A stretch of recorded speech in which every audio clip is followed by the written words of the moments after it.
Modern बाबा को subscribe करें और बेल आइकन दबाएं ज्ञानवर्धक वीडियो सबसे पहले देखने के लिए। रैंकिंग्स की अगर बात की जाए तो हर देश की रैंकिंग विभिन्न क्षेत्रों में लगातार बदलते रहती है। जो देश कुछ समय पहले सबसे टॉप पोजीशन में विराजमान थे, आज उनका विश्व में दबदबा कम होता देखा जा सकता है। तो आइए हम जानते हैं 2017 में सबसे पावरफुल कंट्रीज कौन कौन से हैं और वो क्या क्या फैक्टर्स हैं जो किसी भी कंट्री के पावर को डिसाइड करते हैं।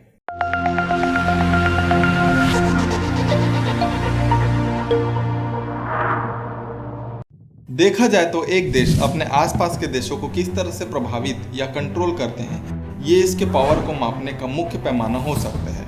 अब ऐसा करने को मेनली 3 भागों में क्लासिफाई किया जा सकता है: सामाजिक शक्ति, आर्थिक शक्ति और सैन्य शक्ति। अब हमें ऐसा लग सकता है कि सामाजिक शक्ति की वैल्यू आर्थिक और सैन्य शक्ति से कम हो सकती है, पर देखा जाए तो खुशी और सेहत का डायरेक्ट पॉलिटिकल इन्फ्लुएंस दूसरे देशों की गवर्नमेंट पर होता है। हायर क्वालिटी ऑफ लाइफ को हम पर कैपिटा जीडीपी, सेटिस्फैक्शन और बेटर हेल्थ से इवेल्युएट कर सकते हैं, जो कि किसी भी गवर्नमेंट के लिए सबसे इम्पॉर्टेंट गोल्स में से एक है। 2017 में सोशल प्रोग्रेस इंडेक्स में टॉप करने वाली कंट्री डेनमार्क है। इस लिस्ट को यूएस के एक नॉन प्रॉफिट थिंक टैंक ने कंपाइल किया है। Affordable homes, free health care और सस्ती एजुकेशन सिस्टम प्रोवाइड करने की वजह से ही डेनमार्क ने इस लिस्ट में टॉप किया है। आम जनता का इंटरनेट एक्सेस कर पाना भी एक बहुत बड़ा कारण है। डेनमार्क के 96% लोग इंटरनेट यूज़ करते हैं। Freedom of expression, freedom of assembly और प्राइवेट प्रॉपर्टी राइट्स में भी डेनमार्क सबसे आगे है। इन सभी कारणों को मिलाकर डेनमार्क का पर कैपिटा जीडीपी टॉप 10 में आता है और बहुत से दूसरे देश डेनमार्क की तरह ही अपनी सोशल वेलफेयर और फ्रीडम स्कीम्स बनाना चाहते हैं, जिससे यह पता चलता है कि सोशल प्रोग्रेस ग्लोबल पावर की भूमिका निभाने में कितना इम्पोर्टेंट है। जैसे कि पर कैपिटा इनकम से हम सोशल वैल्यू को नाप सकते हैं, वैसे ही ग्लोबल इकोनॉमिक पावर निजी संपत्ति के बजाय ट्रेड या व्यापार पर निर्भर करता है। जो देश ट्रेडिंग फ्रीडम या ease of business policies provide करते हैं और जहां बड़े पैमाने पे दोनों दिशा में व्यापार होता है, उन देशों को आर्थिक रूप से सबसे ज़्यादा पावरफुल कहा जा सकता है, जो अपने आर्थिक डिसीजन से दूसरे देशों की अर्थव्यवस्था को प्रभावित कर सकते हैं। वर्ल्ड ट्रेड ऑर्गेनाइजेशन के मुताबिक दुनिया में सबसे ज़्यादा एक्सपोर्ट चाइना से होता है।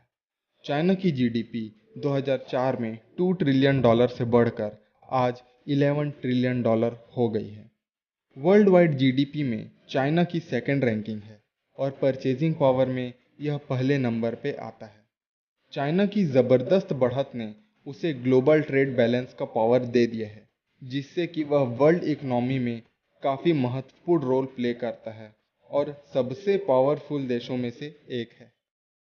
हालांकि सोशल और इकोनॉमिक पावर किसी भी देश के पावर को नापने के इम्पोर्टेंट फैक्टर हैं, पर किसी भी देश की शक्ति को नापने का सबसे बड़ा पैमाना आज भी मिलिट्री स्ट्रेंथ है।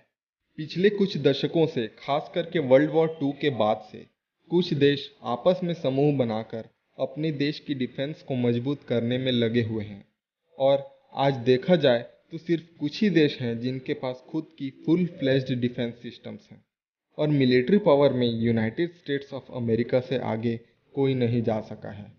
2016 के आंकड़ों के हिसाब से यूनाइटेड स्टेट्स ऑफ अमेरिका अपने डिफेंस बजट पे $600 बिलियन खर्च करता है, जो कि पूरे दुनिया के डिफेंस बजट का 1/3 है। यूनाइटेड स्टेट्स के 54 अलग अलग देशों से द्विपक्षीय रक्षा संबंध हैं और 70 देशों में 800 से ज़्यादा मिलिट्री बेस कैंप्स हैं, जिनकी आर्मी में 20 लाख से ज़्यादा सोल्जर्स हैं। पर पिछले साल ट्रंप के आने से यूनाइटेड स्टेट्स की छवि पे और उसके इंटरनेशनल रिलेशंस पे काफ़ी प्रभाव पड़ा है। हालांकि खुद को प्रोटेक्ट करने के लिए अभी उसके पास इनफ डिफेंस पावर है, पर फिर भी ग्लोबल मिलिट्री पावर उसकी कम हुई है, जिसके चलते दूसरे देश जो यूएस पे निर्भर थे, वो आज खुद की मिलिट्री बढ़ाने में लगे हैं।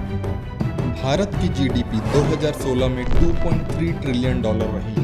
भारत की इकोनॉमी नॉमिनल जीडीपी के अकॉर्डिंग 6th रैंकिंग पे है और परचेजिंग पावर के हिसाब से वर्ल्ड वाइड थर्ड रैंकिंग पे आती है। 2015 से 2017 तक इंडिया की जीडीपी की ग्रोथ रेट 6 से 7% की रही, जो कि चाइना को पछाड़ते हुए वर्ल्ड्स फास्टेस्ट ग्रोइंग इकोनॉमी बन गई। पर फिर भी किसी भी कैटेगरी में टॉप करने के लिए अभी भारत को काफ़ी मेहनत करना बाकी। क्या आप जानते हैं कुछ देशों के पासपोर्ट्स आपके पासपोर्ट से ज़्यादा पावरफुल है? ये आप हमारे इस वीडियो में देख सकते हैं। और अगर आप भारत की प्राचीन नॉलेज के बारे में जानना चाहते हैं तो हमारी नई वीडियो सीरीज ऋषि को देखना ना भूलें। हमारा यह वीडियो अगर आपको पसंद आया हो तो लाइक करें, अपने दोस्तों और रिश्तेदारों से शेयर करें। और आप कौन से टॉपिक्स पे वीडियो चाहते हैं ये हमें कमेंट करके बता सकते हैं। धन्यवाद। और हाँ, सब्सक्राइब करना ना भूलें।